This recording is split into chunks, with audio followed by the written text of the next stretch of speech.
Hey, what's up guys, TechTitan here and I'm back again with a brand new video. So before I begin this one, as always, I want to thank you all so much for watching.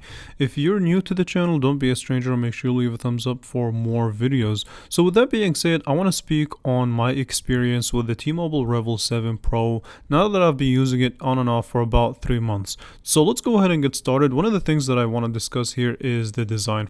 And one of the things that struck me about this phone, even when I first got it, is that it does share a lot of characteristics with kind of the OnePlus devices.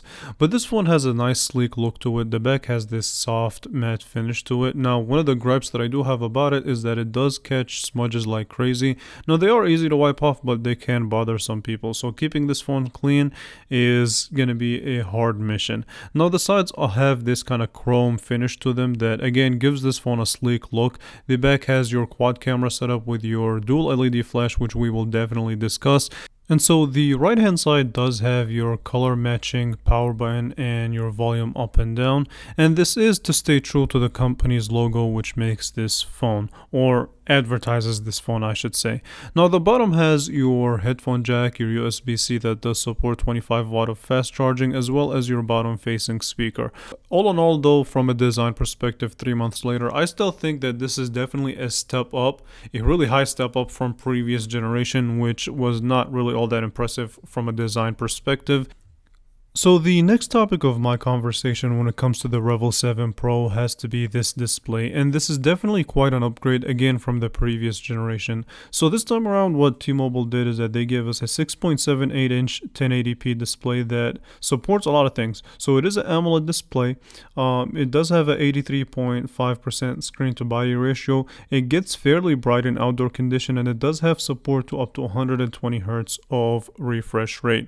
Now there's no official word of it supporting HDR10 content, and I haven't seen any support for HDR10 content, so it might not be the most calibered kind of OLED display, but it's definitely a step up from the IPS display that they gave us in the previous generation. So that alone earns some respect in regards to the display quality. And from what I've been using this phone for, I have really enjoyed the display. You know, you get all the benefits of a standard OLED display, the deep black and just more saturated colors and things of that nature. So watching content on this phone is really good. No problem with that at all. If I were to just complain a little bit about the display, it would be one, the larger bezels, but a little bit more of a major complaint would be the refresh rate is always in automatic mode. There is no option for you to change or for you to pick between 60 or 120 Hertz. This phone will decide which rate is best for you.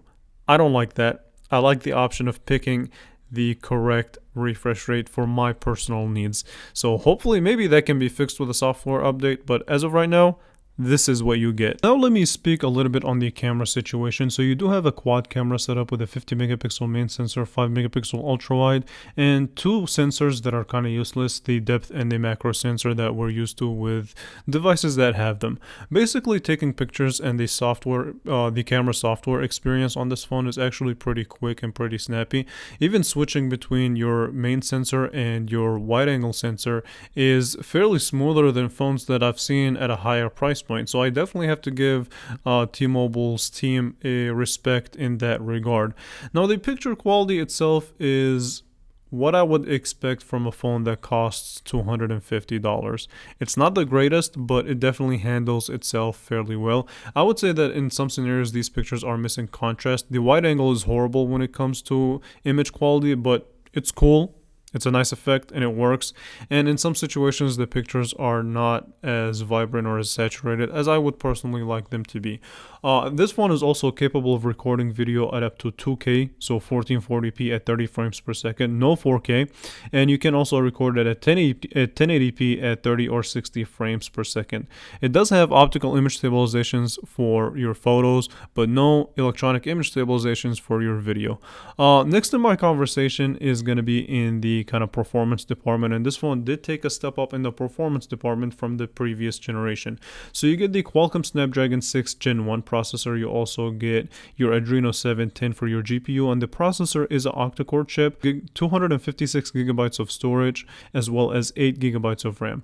The normal tasks, the basic tasks like opening up the apps and going through social media, things of that nature, multitasking, works like a breeze on this phone. It did glitch out on me once or twice in the past couple of weeks, but nothing that would make me say that this phone is annoyingly glitchy. So nothing of that sorts. And when I ran my benchmarks, expectable scores, so 900 single core, and you get, as far as your multi-core, 2713. So definitely on par of the price point and on par with this processor itself. So in the performance aspect, I definitely have to give this phone a solid pass. It does the job fairly well for its price point, for a phone being a mid-range device. Now, so here's how I kind of want to shape up my conclusion for this device, so stay with me. First of all, this is an exclusive T-Mobile and Metro by T-Mobile phone. So if you don't have these carriers, then you don't have access to this phone to begin with. So if you're not interested in those carriers and this phone is not enough to convince you to switch to those carriers, skip this phone already. If you are in those carriers and this is a phone that's on your radar, I would say this, from a user experience perspective, this has definitely been a good phone. So everything that I did on this phone worked fairly well. The battery life on here is really nice. And this phone also, by the way, does support wireless charging. So if you're interested in that, it does support 15 watt of wireless charging. It takes decent pictures and it does everything that I would want it to do. And so the big question becomes, does this phone deserve a spot in your pocket for it being a $250 device? Now, my suggestion would be to look at the competition. Look at what Samsung is doing and look at what Motorola is doing. I feel like for the storage alone that this phone provides and the OLED display, the wireless charging capability, this phone should be on par with something like the Motorola Moto G Stylus 5G and the Samsung Galaxy A25. Now, in that regard, then this phone does have a lot of competition going for it, but I really did enjoy using this phone overall. So you tell me at this point in the comments below, would you buy this phone? Would this phone be of any of your interest? Let me know in the comments below and I will catch you guys in the next video. Thank you all so much for watching.